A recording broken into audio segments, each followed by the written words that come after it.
It's Clive Roxing here. When I originally got my 3D printer, I thought, oh, this thing's too small and it's not going to do the job.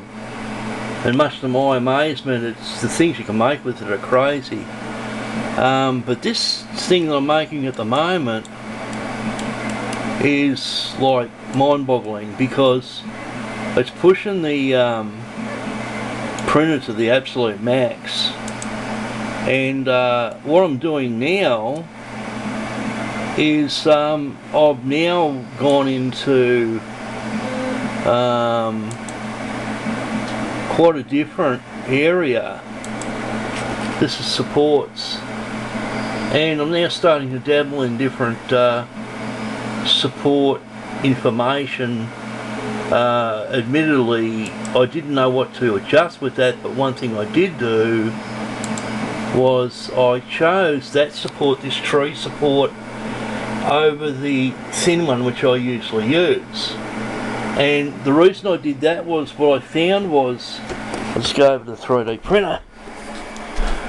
When you put the thin one on, it's great for getting little ones off. But when you get something that's very tall, I've got this sitting, that amplifier, that tower is a PA system, oh, it's filthy. And it weighs a ton. It's got a big plate in it. Now, admittedly, see how that's jiggling? See it jiggling? I don't know if you can see it. It's only jiggling slightly. What happens, I believe, is as the thing gets right up to the top of the 3D printing extension, like as far as it'll go, when it jiggers around a few thou, this thing works by thou. So when it's laying the filament down, if it's jiggling around, you end up getting a bit of spaghetti at the top of it.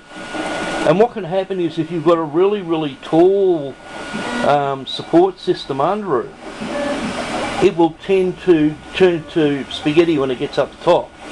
And I found that time and time again. You can see that there's tiny little jigs. It's almost undetectable, but that's jiggling very slightly. It's vibrating. And that little movement, I think, is shaking the filament around when it gets really long up the top. And you end up getting spaghetti at the top of your job. So I've now moved on to, I had this set on that originally on this tree thing and hated it. I've now realised what it's for. It's for when you have a fairly tall structure, and it actually prints this out quicker than the thin one. I think it was another half an hour less or something to print this like tree structure thing. See how it's all nice and neat and it's nice and strong? That's what you want, because when you get up the top of the model, you know, every little tiny little thou makes a difference. So you really want a nice clean model. So I made this one, and this one that I've got up here, I've drawn that a lot thicker, and I've put a support on the back of it there to put a counterweight on the back of that. This is for my softbox lamp that I'm using, and it worked really well. I actually did a video with it and it worked really well.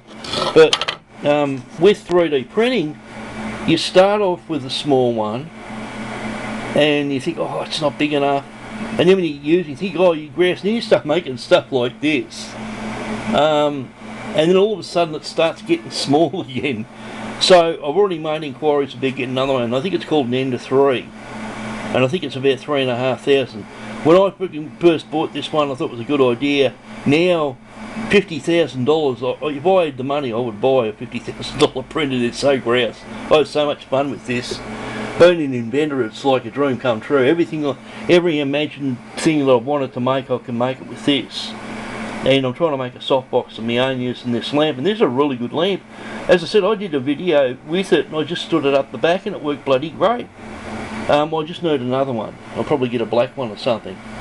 But the unfortunate thing about all of this is I want to teach.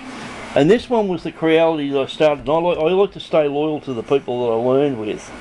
Creality was where I started. And so I want to teach, but unfortunately this is what they call it's a demonstration model or something, promotional model, which means it'll most likely be discontinued. But one thing about Creality is they make very, very large PLA printers. My particular one will do ABS because it's got a cover on it. And ABS parts is mainly for me RC car and stuff where you want flexible plastic. That's another job. My professional printer is going to be great for that.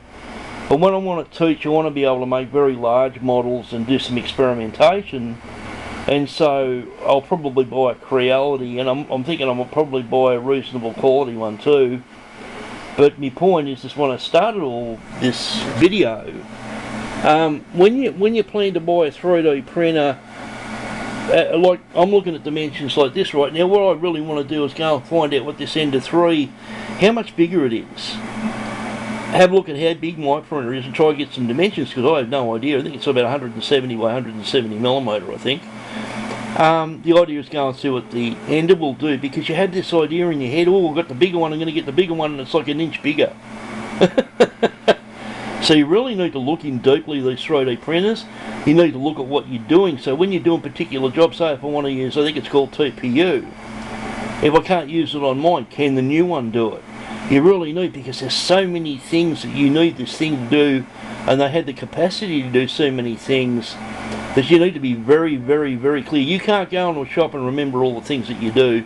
You need to go along as you go along, and every time you're doing a new job, find out if you can do it with yours, and also if you find out if you can do it with the new one that you're going to buy. And that way, by the time you get to buy the new one, you're going to know exactly what you want. Because you're going to be spending thousands of dollars, you've got to get this right. But anyway, I'm pushing this thing to the max. I had a hell of a time getting this on the table. The thing almost wouldn't take it. You can see the box there. The box there is